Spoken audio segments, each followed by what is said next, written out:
Welcome to our podcast. Hi. Today we're talking about how to be positive. Oh. And the reason I really wanted to do this is I don't know how often everyone listens to Steve Harvey, but I kind of listen to him more often now. You're like listening to him religiously. Yeah, I feel like I listen to him a lot now.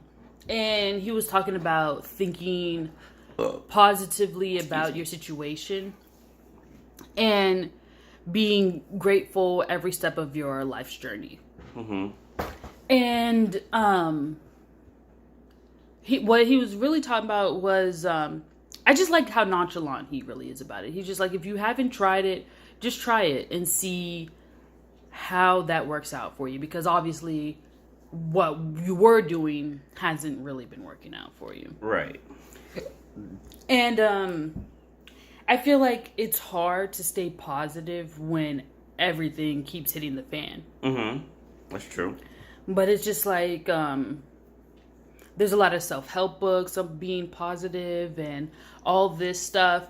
But now I feel like our generation, or at least the generation coming up, is pushing back kind of in the sense that they're like, it's okay not to be okay sometimes. Like, it's okay to be upset. It's okay to be sad.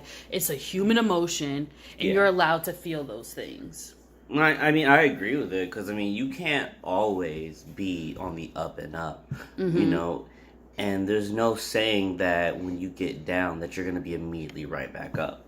So if you're not okay with not being okay, then when those moments happen, they don't hurt as much and you don't dread as much when it happens. Mm-hmm. Because if you always feel like you have to be on the up and up when something bad happens, it hits you a lot harder. At least I think it does. I don't think so. It's I don't know. Also, it's a Rimworld trait. You know, what's it called? Sanguine? Sanguine? Where they're always positive? And it's like I think that's like the best one. It's like a plus 12. Yeah, so like even if bad shit does happen, they still have that positive vibe to them. And then there's also people that are optimists. Yeah, and they're still gonna get a plus even if things are shitty. Well, as we all know, Rimworld is a game. If you didn't know, shout out to Rimworld, Ludin Studios, sponsor me, yo. It's a game. Mm-hmm. So it's not going to have the complex mixture of emotions. It could just assign number values to things that are happening. Mm-hmm. But as like living people, it doesn't matter if you're an optimist or sanguine or not. You still have to be okay with not being okay at some point. Mm-hmm. Because that, I feel like I feel like if you're not doing well, even if you're okay with it for the first 5 minutes, and then you get back out there and start working to get back up, that's okay. But you have people who are truly not okay with not being okay, and whether it lasts 1 second or 3 hours, they're in existential dread because they're not okay, because they don't know how to handle not being okay. Which is why I'm saying, like, you have to learn how to not be okay. Okay, but where's the line? I don't know. It's different for everybody. So depending on the person, is where, I mean, everyone can take a certain amount anyway. Yeah, you know? Some people could take multiple punches to the face. Some people can barely take a flick to the wrist. Mm-hmm. So, you know, it's always going to be different for everybody.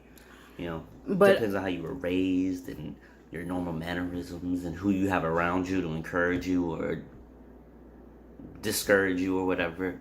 Mm-hmm. You know, who's around you also plays a big part in it. You know, because even if you aren't a person who, when they fall, that they stay down and then dread and cry and never get back up, you know, if you have people around you who are always thinking negative, always, like, you fall and they're like, ooh, now that you've fallen, this bad shit's gonna happen to you. This bad's gonna happen to you. Mm-hmm. And no one's ever like, oh, dude, you're gonna make it through it. Don't worry about it. Mm-hmm. Like, you're going to get it in your mind that you're not gonna make it through there and that your life is fucked from that point on, you know? So I really do think who you have around you actually makes a big difference also to how you handle it. Okay, but the sense of saying everything is going to be okay, is that not also positive? That is positive. But you have to be able to make it to that point to where you can finally understand, like, okay, you know what? This isn't the end of my life. It's going to get better. You know, it's that point in time before you realize things are going to get better that they're talking about you have to be okay with not being okay. Because, like I said, if you hit that not okay point and you're in existential dread, you went from a -1 to a -50 in the span of like 20 seconds and you're still falling. And, you know, now you're just like, oh my god, now this is coming up, now this is coming up, now this is coming up, and you're freaking out, and there's no up in sight for you. Versus if you already know you're okay with being down, like you've already hit rock bottom. Which does that, but you already hit rock bottom, and let's say you stumble again. You're already okay with not being okay because you've hit rock bottom. You're just like, oh, that's it? Alright, this is gonna suck for a little bit, but I got this. It doesn't matter. I think, in a sense, what you're saying is what doesn't kill you makes you stronger. I guess if you want to be lame like that. If I want to wrap it up in a bow, because that's basically what you're saying. Essentially, is if you look at things that are bad that happen to you as just tests to get to the next level. I never said it was a test to get to the next level. I just said it was a stepping stone in life. I mean, what's a stepping stone? I'm not calling it a test. Okay, well, how is it different? I'm just not giving it a title of a test. It's just something that happened in life. If you want to call it a test, you can call it a test. But I'm saying I don't consider it a test, because a test makes it seem like someone or something put this in your path to see if you're ready to go to the next part. And I don't believe that every time you fall, that's what that's supposed to be. Now, I'm not saying there aren't moments where it's like that, you know, including work, politics, and all those other things that get in your way. That's like, are you ready to move up or whatever? But I feel like there's more times where it's just, and I know some people don't believe in it, just coincidence of life. You know, it's just a byproduct of living. Nothing is ever going to be perfect. Eventually, something is going to fall. Something is going to break. So that's why I'm like, I don't consider it a test. I just consider it something that naturally happens in life. Because even people with the most positive life, who feel like they've never struggled, have struggled at some point. And just because they don't see it as a struggle, if they tell their story, there's going to be someone out there who's like, wow, I'm struggling like that right now, and that's where I could be. But it's not a test. That's just something you have to get through, you know? Okay, but get through to go where? Wherever you were going. Because I feel like if I have a destination, Okay. But, that's something I have to go through. but if you don't have a destination, and you're just living life. Then those are just byproducts of living life. Whereas if I have a destination in mind, then I'm on my way to something. That's why I said byproduct of life. If you don't have a destination. There's a lot of people out there who don't have a destination.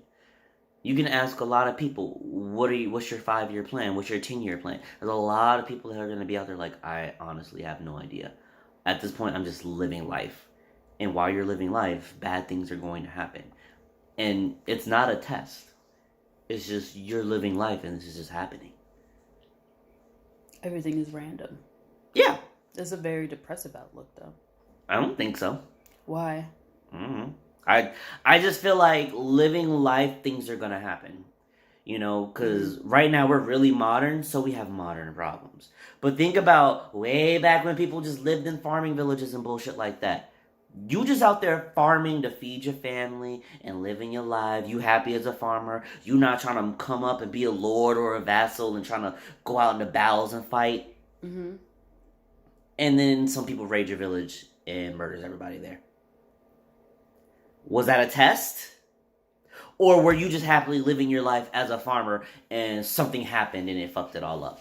I feel like it's more of a situation where you're not going to know happiness unless you know sadness. I mean, that's like true. that's just how I feel. I just feel like there's no way for me to know what a happy relationship is unless I've been in a bad one. Or I don't know what good food tastes like unless I've had bad food. We've had bad food before. Yeah, you know, or a We've same had bad liquor dish. before. Yeah, like you've had something you didn't know was super good until you had something that was not so good, and you're just like, Garbage, yo. I'd rather it some other way. Right. And that's how I like to think about life. That's why I feel like if bad things are happening to you, good things are going to happen to you soon. It's the natural ebb and flow of life. Like, you're never going to be only on the down and down. You're never only going to be on the up and up. That's not real. Even if you have all the money in the world, you are going to stub your toe on your fancy ass couch. And that's a down. I don't care what you say. You're going to hit your elbow on that fancy ass table you spent thousands of dollars on. That's a down. May not be a significant down, but guess what? For those 5, 10, 15, 20 seconds after you hit your elbow, you're going to be contemplating if life was worth it. Was it worth it to hit my elbow? Who knows? But you're always going to have a down. And even you're always going to have a... Even if you're like homeless and rock bottom, you may score a meal for free. That's an up. Someone may give you something that helps you get out of that. That's an up. Someone may just give you a ride somewhere. That's an up. Like, everything... There's like... To be an up or a down, it doesn't have to be full send each direction. You can baby step either direction on good or bad. So there's a balance that we all need to dance with. And my tummy hurts. Oh my gosh. I promise it's not the Rona, guys. I just ate food and I think I ate it too fast. Or did I eat it too fast? Or maybe I ate too much. I don't know. My tummy hurts. You did cook the eggs all the way through, right? Or did you do the Gordon Ramsay thing where it's partially cooked all the way, but then you still got a little bit of wetness in there? Why would I do that when I know you hate that? Because you're like, it's supposed Tell to me be... in the comments why I would do things to upset him. Because, let me know. Because you like it. Let me know in the comments. You swear people all in our comments right now. Oh. And next time, tell him to make his own damn breakfast. Thanks so much for joining us. My tummy My hurts. name is Amanda. This is Dwayne, and this has been 13 Minutes of Life. If you like our content, comment, and we might discuss things with you. Let us know. Bye. Like and subscribe. Bye.